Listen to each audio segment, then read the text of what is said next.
continue with a short Dvar Torah. As Rabbi Yasker set the pattern with a story dealing with a situation and halakha, questions and answers. I'm going to keep that model somewhat by dealing with responsa, tshuvas, questions and answers, but this time coming from the organization known as Eretz Chemda, which is a rabbinical institute in Israel for the training of rabbis that are of Mizrahi Kippas Ruga approach for Israel and around the rest of the world. And I thought it would be interesting for us over the next few weeks that we explore some questions and answers regarding the high holidays. So tonight we're going to deal with the following kind of question. May one sleep on Rosh Hashana afternoon? It's difficult to balance the various aspects of Rosh Hashana. It is simultaneously a day of awe and yet a festivity. The minhag to limit sleep on Rosh Hashanah stems from the awe of the Day of Judgment, and many take it very seriously. We're going to try briefly to review the sources and suggest that an individual may choose the practice based on one's own custom, strength, and circumstances. According to the Ramah in Orach Chaim, he cites and praises the minhag not to sleep on the day of Rosh Hashanah.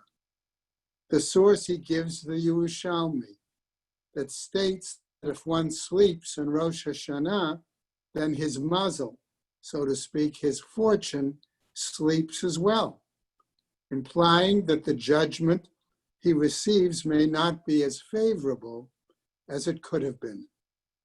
Certainly we have a precedent in Tanakh that it is foolish to sleep when one's fate hangs in the balance. Book of Jonah was a source.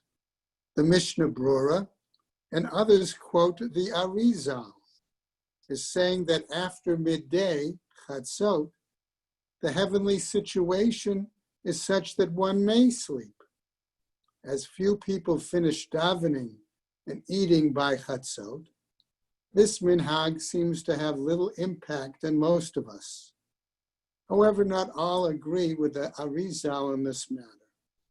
The Bach, for example, mentions that the Maharam was totally lenient about sleeping on Rosh Hashanah.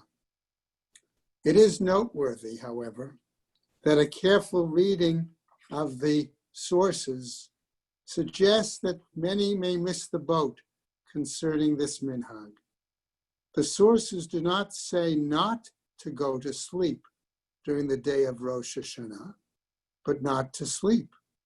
According to some, this means that one should wake up before the day begins, which may be as early as Alot HaShachar, more than an hour before sunrise. And this is, for example, how the Aruch HaShulchan understood it, and perhaps even the Chaye Adam, in his view, in opposition. Even according to this approach, there would still be room for leniency to sleep until sunrise. And all the more so if waking up so early would affect one's concentration during the davening. Nevertheless, there are strong grounds for saying that if one is capable of getting up early on Rosh Hashanah, it's counterproductive to sleep longer in order to be able to stay up in the afternoon.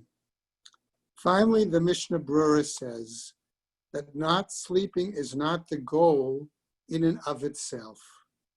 Rather, one should spend time on Rosh Hashanah on spiritually worthwhile activities, such as learning Torah and reciting Tehillim. If a little sleep will facilitate that learning, then it may be a worthwhile trade-off. The Mishnah Brura goes on to say that wasting one's time is equivalent to sleeping.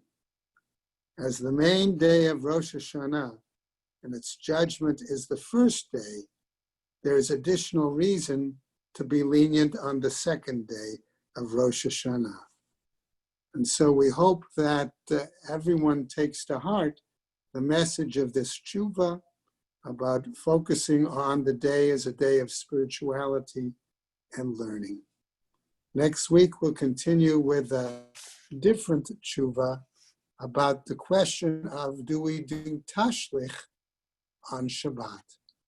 Would like to wish everybody a Shavua Tov, a happy and especially a healthy week, as we encourage everyone to give Besorot Tovot, good wishes to each other.